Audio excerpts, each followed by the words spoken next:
The morning bled slowly across the desert, the color of rust and dying embers. A hard wind carried dust like powdered bone, scouring the hills and whispering through the half-dead mesquite. Samuel Harlow stood at the edge of his land, boots planted in the cracked earth, watching his cattle stagger along the fence line. What few were left. The drought had eaten everything: grass, hope, patience. The ground no longer held a scent of rain, only the bitterness of old sweat and burnt wood. He had once called this place his father's legacy. Now it felt more like a curse and inheritance of loss. The barn roof sagged, warped by storms and time. The windmill turned lazily, its blades moaning. Somewhere a hinge creaked, the sound of a ghost refusing to die. Samuel wiped the back of his hand across his mouth. The taste of grit lingered. The bank had sent another letter last week, folded neat as a knife, reminding him that debts did not wither like grass. He had not opened it. He did not need to. Words on paper had a way of making ruin look official. Behind him, the mountains were bruised purple in the dawn. That was where she came from, those silent ridges and stone canyons. The Apache woman, Nalan. He had met her when she brought water for a lost foal, her movements quiet and unhurried, her eyes the color of wet soil after rain. She had spoken few words, but her presence lingered like smoke. It was not love at first sight. It was something deeper, older, like the earth recognizing its own shadow. They had laughed when he married her, laughed in the saloon, at the church, around the poker tables. The cowboy's gone mad, they said. Taken up with one of them. Even his friends would not meet his eye. The preacher mumbled through the ceremony, as though afraid the Lord might hear. But Samuel had looked at Nalan, her face steady beneath the thin white veil, and thought, "Let them laugh. They do not know what it means to endure." Now, standing alone in the breaking light, he wondered if he still did. The door of the small house creaked open. Nalan stepped out, a blanket around her shoulders, her long black hair caught by the wind. She said nothing for a moment, only looked at him. The lines around his mouth, the stoop of his shoulders, she saw the wear that pride and drought had carved into him. "You did not sleep," she said quietly. "Didn't see the use," he replied. She came closer, barefoot on the cold dirt. "The cattle need water. I know. You cannot wait for rain that will not come." He almost smiled, but it came out bitter. "And what would you have me do? Pray harder?" She studied him, her gaze steady. "You still think the earth owes you something." That struck him harder than she meant. He turned away, his jaw working, the muscles in his neck tight. "I've worked this land since I was 12, he said. "Buried my father here. Buried my mother. Every inch of fence, every plank of that barn, I built it. You think I can just walk away?" "I think you can choose to live," she said. The words hung there between them, sharp as glass. He started toward the barn, needing distance, but her hand caught his sleeve. Her fingers were small but strong, and when he turned, he saw the worry flicker in her eyes. She wasn't angry, she was afraid for him, though she would never say it. "Let me help," she said. He hesitated. He had always tried to spare her the hardest work, patching troughs, hauling feed, negotiating with traders in town who looked at her as though she were half wild. But pride had become a burden heavier than any yoke. "Fine," he said. "You want to help? There's a dead heifer down by the creek bed. We need to move it before it fouls the water." She nodded once. No complaint, no question. Just that silent endurance that both comforted and shamed him. Together they walked out toward the dry creek, the sun crawling higher, burning the last of the morning cool. A vulture traced slow circles above the ridge. As they reached the shallow bend where the body lay, Samuel felt the air change. A stillness settled over the land, heavy as judgment. The carcass was bloated, eyes black with flies. He grimaced and drew his knife, but Nalan stopped him. "Wait," she said. "There is another way." She knelt beside the waterless bed, her hands pressing into the dirt. Samuel watched, uneasy. She began to speak softly, words in her tongue low, rhythmic, almost a song. The sound made the hair on his arms rise. He had never asked her what she prayed to or why. He had thought it best not to know. But now, watching her, he felt something shift inside him. Not belief. Exactly, something quieter. Respect, maybe. or the faint memory of hope. The wind moved again, whispering through the sage. When she rose, her face was streaked with dust, her eyes bright. "We will burn the carcass," she said. "Then we dig. The ground will yield water still, it only hides." He looked at her, at the calm certainty in her voice, and for the first time in many months, he let himself believe she might be right. "Then let's dig," he said. The day stretched before them, long and merciless, but somehow less empty. The ground gave grudgingly beneath the spade. It was hard as iron, each strike echoing like a heartbeat in the dry air. Samuel worked until his arms trembled, sweat streaking the dust on his face. The sun climbed, fierce and white, burning the world into stillness. Beside him, Nalin dug with slow, precise strokes, her movements measured, uncomplaining. She did not waste breath on words. Her silence was a language of its own, a language of endurance. They dug until the shadows shortened, and the hole yawned deep enough to swallow a man. The smell of dry clay rose, sharp and bitter.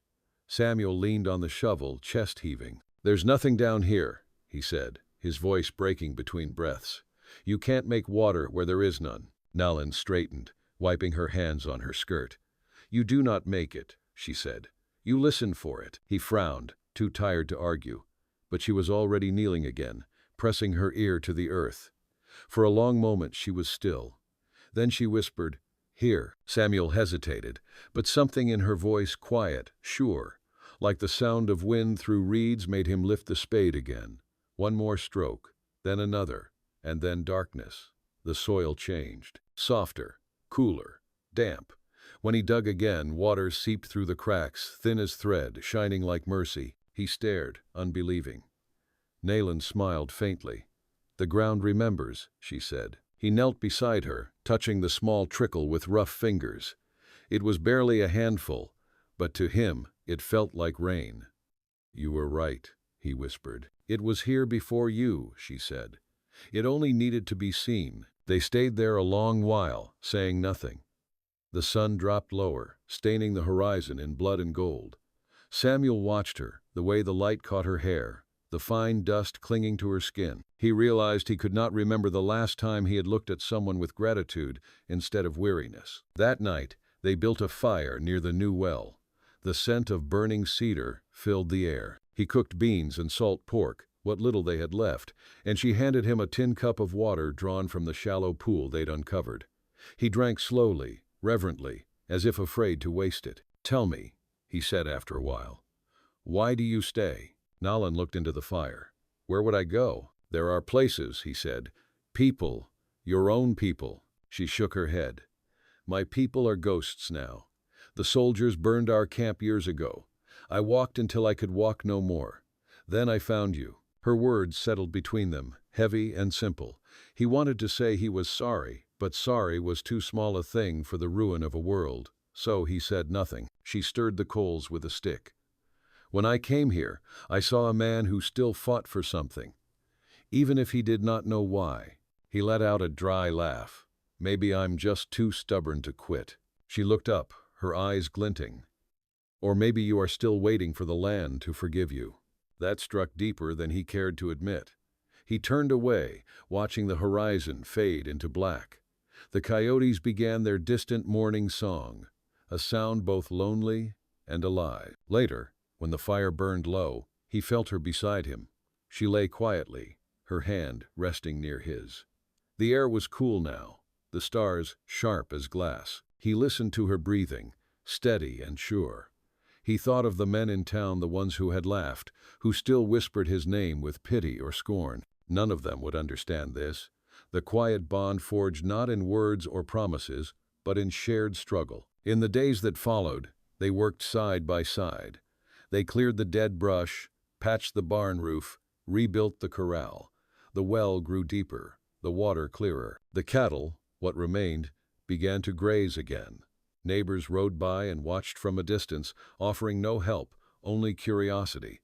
Samuel no longer cared. One morning, a rider appeared from the north, a young man in a bank coat, too clean for the country. He dismounted stiffly and handed Samuel an envelope. "Final notice," he said.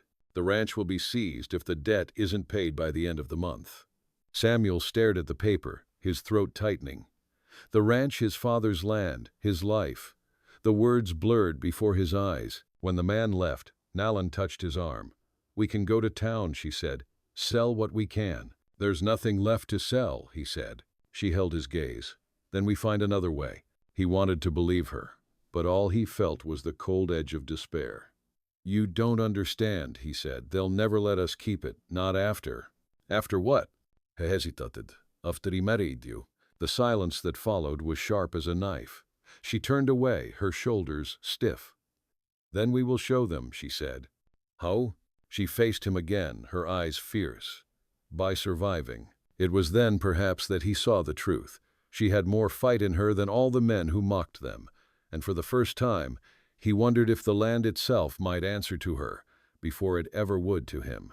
Subscribe to the channel, and stand with those who endure when the world would see them fall. Days took on a lean rhythm, like a song hummed under breath, while the hands kept moving. Before sunrise, Nalin walked the fence lines with a coil of wire slung over her shoulder, feeling each post as if she were listening through her palms. She learned the temper of the wind, which gates stuck when the air went cold, which arroyos swallowed strays when the sky turned the color of pewter. By noon, she was in the garden that had once been a patch of dust and prayer, loosening soil with a broken-tined fork, tucking seeds into furrows as narrow as finger bones. At dusk, she rubbed liniment into the withers of a mare gone skittish from thirst. The work made her hands raw and her back ache, but there was a straightness in her posture that would not bend. Samuel watched her and felt a small heat in his chest that was not anger and not shame. He tried to call it gratitude and left it at that. When she came in from the fields with dust on her cheeks, he filled a basin and set it on the table without a word. When he saw the cut along her palm from barbed wire, he cleaned it with boiled water, wrapped it with a strip torn from his own shirt, and pretended not to notice the way her breath caught when his fingers brushed her skin. They spoke more at night, when the house was quiet and the coyotes' voices braided with the creak of the windmill. He told her pieces of himself that he had not told any man in town. How his mother kept a small book of songs she sang only when the lamps were out. How his father died in a spring flood that came out of a clear sky, the water brown and mean, carrying driftwood and a silver hairbrush and the body of a calf. How he had stood on the bank, the world roaring, and felt smaller than a blade of grass. He confessed that sometimes he woke with his teeth clenched so hard his jaw ached, because in the dark he heard the sound the flood made when it tore the fence from the ground. Nalin listened with her chin in her hand, eyes steady. She offered few answers, only a presence that did not flinch. When she spoke of her own life, the words were sparse and clean. A mother who smelled of pinon smoke, a brother whose laugh was quick as lightning, a winter of hunger that burned like a fever. She named the canyon where her people had camped and the ridge where the soldiers had waited. She did not dwell in that past, but it lived beneath her words like deep water beneath rock. Samuel began to notice the small ways she made the ranch breathe again. She strung tin cups on twine along the garden to scare thieving birds. She sewed stout sacks from old feed cloth and filled them with stones to brace the barn door when the wind got up. She dragged cedar boughs into a rough windbreak that softened the bite of the north gusts. When a calf went down from fever, she cooled its ears with damp cloth and sang low, a tune that worked like slow medicine in the dark. The calf rose by morning, legs shaking. Samuel stood with his hat in his hands and blinked hard. Word traveled to town that the Harlow place had struck a trickle, that cattle were drinking where there had been nothing but cracked earth. Riders began to appear along the road, idling their horses, pretending to look at sky or rock while their eyes cut toward the yard. They watched Nalin. Some faces were curious. Some were the color of spoiled milk. One afternoon, a buggy rolled up in a puff of pale dust. Inside sat Mrs. Finch, who kept the boarding house and prided herself on knowing everything worth knowing and much that was not. She lifted her chin, as if addressing a crowd. Samuel nodded a greeting and offered water. She declined with a tight smile, then leaned over the buggy rail, her gaze flicking from him to Nalin and back again. She spoke with the careful brightness people use when they think the real thing might cut. The bank would be holding a meeting in town. A man named Merriman, cousin to the old cattle baron who had lost half his stock in the drought, was said to be buying up parcels. Prices low, terms final. She said this like weather. Then she smiled again and said she hoped the Lord was with them and drove away before either of them could reply. Nalin stood with her hands on her hips, watching the dust settle. Samuel felt the old tightness return, the choke of a trap closing. He pictured the deed in a stranger's hands, the house taken apart board by board, their small well filled with stones by men who had never dug for anything but profit. That night he spread the bank letters on the table. The words made a hard hiss in his head. We regret to inform. Final date of payment. Seizure without further notice. He pressed his thumb into the paper as if pressure could change the shape of a sentence. Nalin poured coffee into 2 cups and waited. He looked up and saw that she was not afraid. She was measuring the difficulty the way she would measure a field. How many steps across? How many back? Where the ground buckled. We could sell beef to the rail camp, she said. The surveyors on the far ridge, they build by day and burn meat by night. We could trade leather, soap, anything they can use without a wagon haul. We could invite neighbors to water here for a share, just enough to make them stand with us when the bank comes. He rubbed his temples. Men who spit at your feet will not stand with you, she answered. They will stand with their own water. He nearly smiled. She set a pencil in his hand. He began to figure what they could spare, how many head, how much salt pork if they stretched the barrels, how many hands they might hire for a day in exchange for grazing. He wrote slowly, letters plain as fence posts. Numbers turned to words on the page like she had asked of him, as if language itself had to be softened to pass through this place. When they blew out the lamp, the night was black and tender. He felt the shape of her beside him, the slow rise of her breath. He did not reach for her. He did not have to. The distance between them had changed, as quiet as a door shifting on its hinges. In the morning she saddled the mare while he loaded rough bundles. They would ride to the camps, to the line shacks, to the ranches that watched and waited. The road would be long and the faces colder than wind, but the plan felt like a rope at his waist, something to hold. As they set out, the sky was a hard blue bowl and a hawk rode it with lazy grace. Samuel touched the brim of his hat and looked at Nalin. She looked back. No words. It was enough. They rode through country that looked like a long-forgotten prayer, bare mesas, sun-blasted ridges, and the distant shimmer of heat that bent the world into a mirage. Dust rose behind their horses like faint smoke. Samuel's shirt clung to his back. The sun burned the crown of his hat until it smelled of scorched leather. Nalin rode ahead, her braid swinging like a black rope against her shoulders. She never hurried, never slowed. Her gaze stayed fixed on the line of mountains that marked the horizon, as though she carried a compass no one else could see. By noon they reached the first of the railroad camps. The air was thick with the stink of sweat and tar, men shouting over the clatter of picks and the hiss of steam. Samuel felt every eye turn when they rode in the Cowboy and the Apache woman, side by side.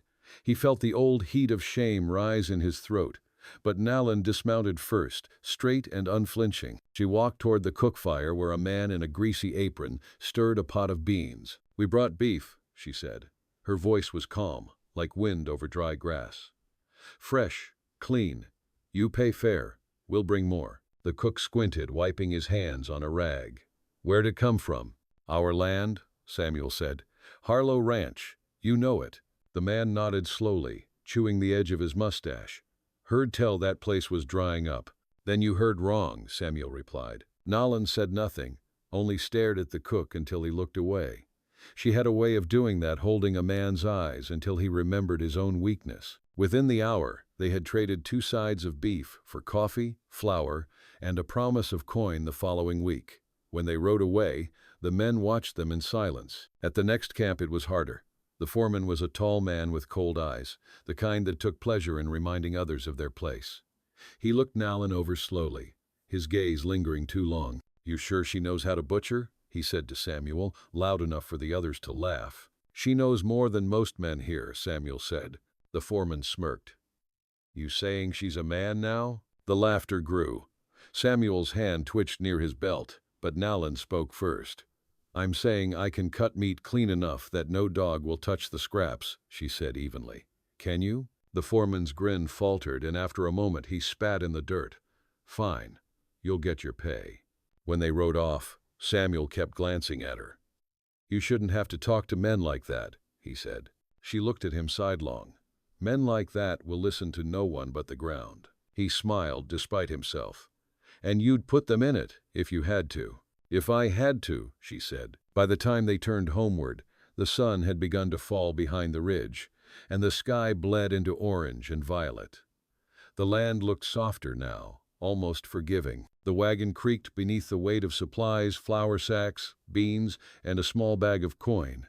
Enough, maybe, to hold off the bank a little longer. When the ranch came into view, Samuel felt a strange tightness in his chest. Smoke rose from the chimney, thin and blue, and the cattle were bunched near the new well. He had not realized until that moment how much he loved the sight of his land alive again. That night, they ate by lantern-light cornbread, beans, a little salt pork-fried crisp. The sound of crickets drifted in through the open door.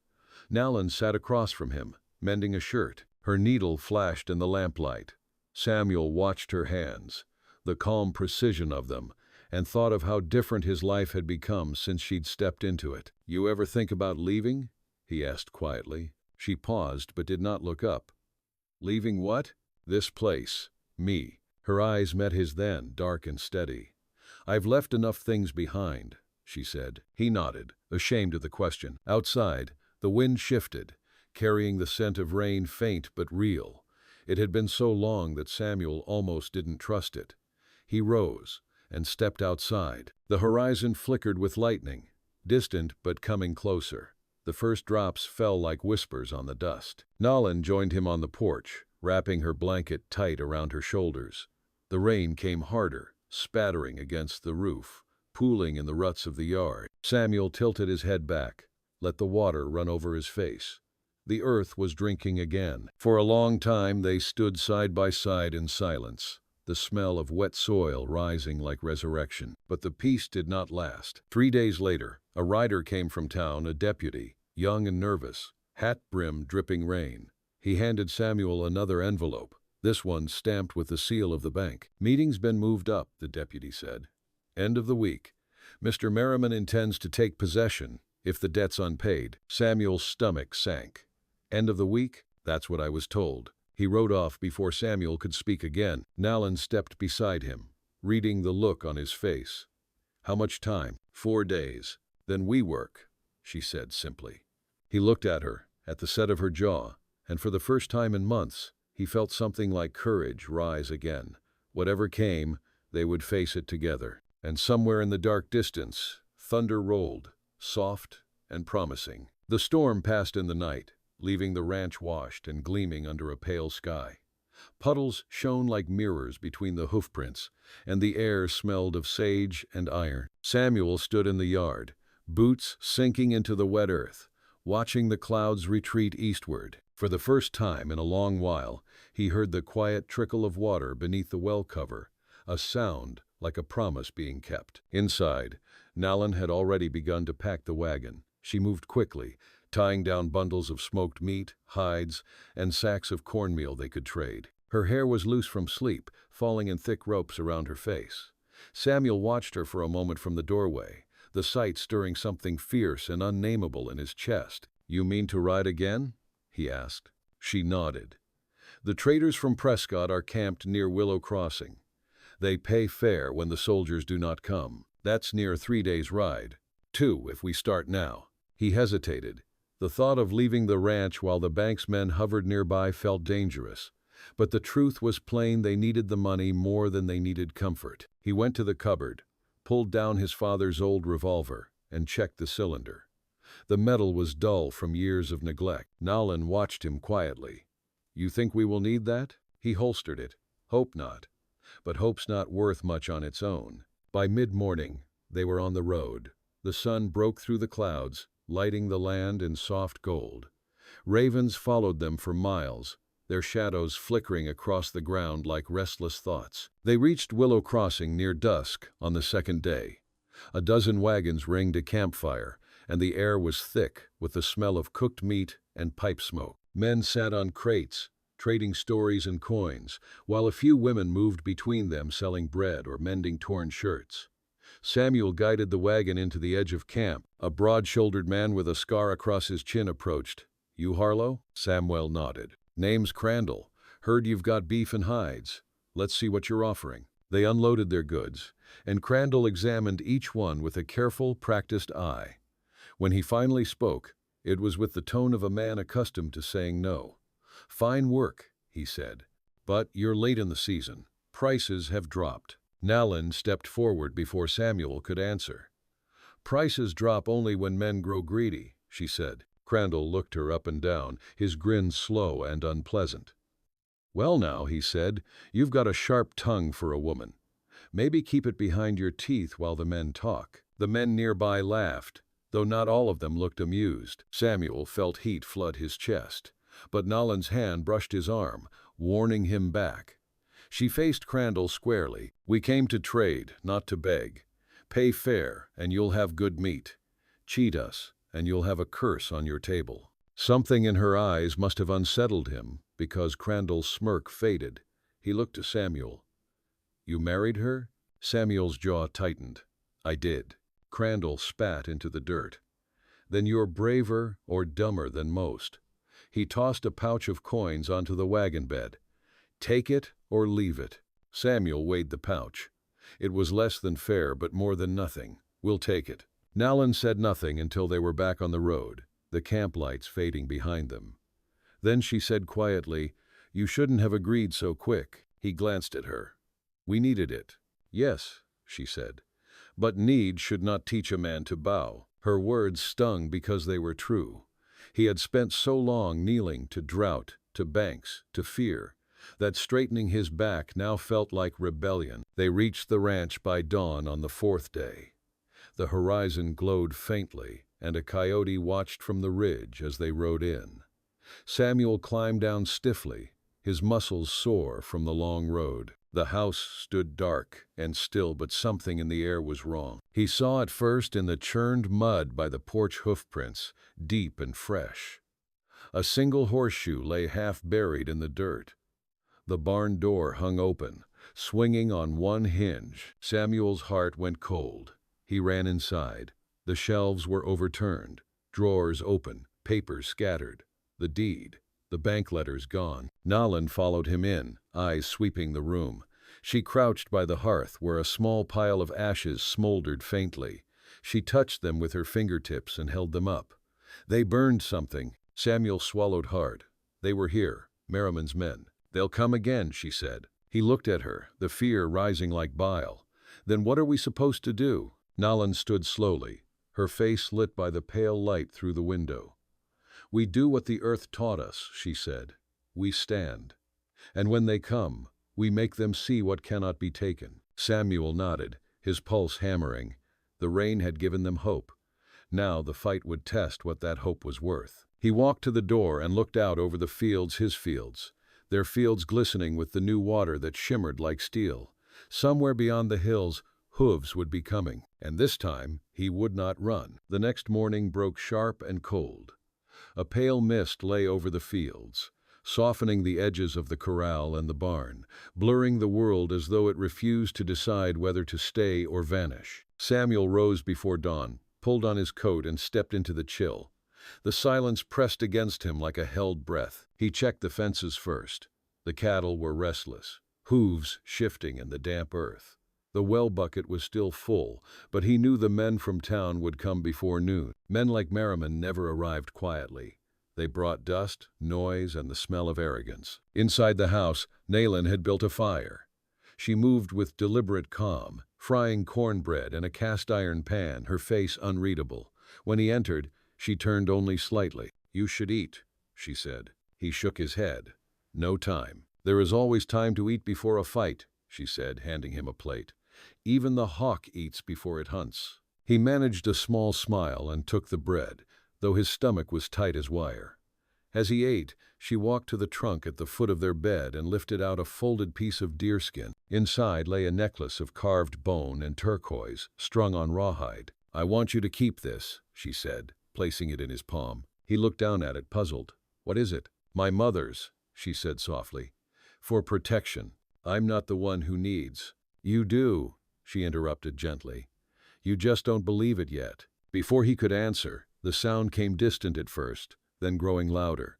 The grind of hooves, the rattle of wagons, the hollow clank of harness chains. Samuel stepped onto the porch. 3 riders were approaching, with a 4th behind in a black carriage. Merriman. He was younger than Samuel had imagined, his hair slicked and his coat fine enough for a city banker. But his smile was the kind men wear when they believe nothing can touch them. "Mr. Harlow," he called, dismounting with a flourish, "I trust you received our notice." "I did," Samuel said, standing tall at the porch steps. "You're early." "I find it best to act before people have time to make bad decisions," Merriman said. "Now, unless payment has magically appeared in my absence, the property is forfeit." Nayland stepped beside Samuel. "This land feeds our cattle," she said. "You take it. You'll have nothing but dust and ghosts." Merriman's gaze flicked to her and his mouth curled. "Ah, the wife. The townsfolk did mention your unconventional choice." Samuel's fists clenched, but Nayland's hand found his arm, holding him steady. "This is Apache land," she said calmly, "long before your banks drew lines on paper." Merriman smirked. "History doesn't pay debts, Mrs. Harlow. Now I'll be generous, pack your things, and I'll let you keep the wagon. Refuse, and I'll have the sheriff evict you by sundown." The men behind him began to dismount, boots sinking into the mud. One laughed under his breath. The sound snapped something in Samuel's chest. He stepped down from the porch, his voice low but steady. "You set 1 foot on my field, and I'll consider it trespass." Merriman tilted his head. "You threaten me, Mr. Harlow?" "I tell you the truth." The moment stretched wind whispering through the grass, a hawk crying high above. Then, from the barn, a shape appeared. Old Jacob Vance, Samuel's neighbor from 2 miles north, rode up on a mule. Behind him came another rancher, and another. By the time Merriman turned, 6 men had gathered along the fence line. Samuel stared, astonished.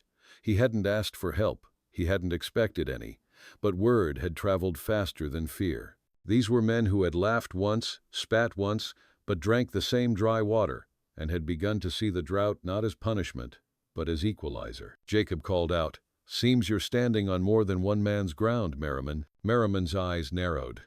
"This is none of your concern." "Maybe it is," Jacob said. "We all drink from that well now." The men nodded. Nolans planned the trade. The shared water had worked deeper than either of them knew. Samuel stepped closer, voice rising. "You want to take this ranch? You'll have to take it from all of us." Merriman's jaw twitched. His gaze flicked from Samuel to Nayland, then to the gathering line of riders whose faces were calm, waiting. For the first time his certainty faltered. He adjusted his gloves. "This isn't over," he said. "You've made enemies in the wrong places." "Then you'd best learn the right ones," Samuel said. Merriman turned sharply, motioned to his men. They mounted without another word, the carriage wheels spitting mud as they retreated toward town. The air felt lighter when they were gone. The neighbors lingered a while, sharing few words but many nods. When they left, Samuel and Nayland stood alone again, the silence humming with something close to awe. He turned to her, the weight of the necklace still in his palm. "You knew they'd come," he said quietly. "I hoped they would," she said. "But I knew we would stand, even if they did not." He reached for her hand, roughened by work, warm and sure. "You saved this place," he said. She shook her head.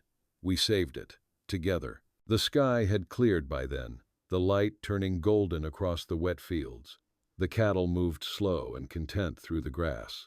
The land smelled alive again, rich, forgiving, full of second chances. Samuel drew her close, resting his forehead against hers. "Let them laugh all they want," he whispered. "We're still here." Nayland smiled, the corners of her mouth soft as dusk. "The land remembers," she said.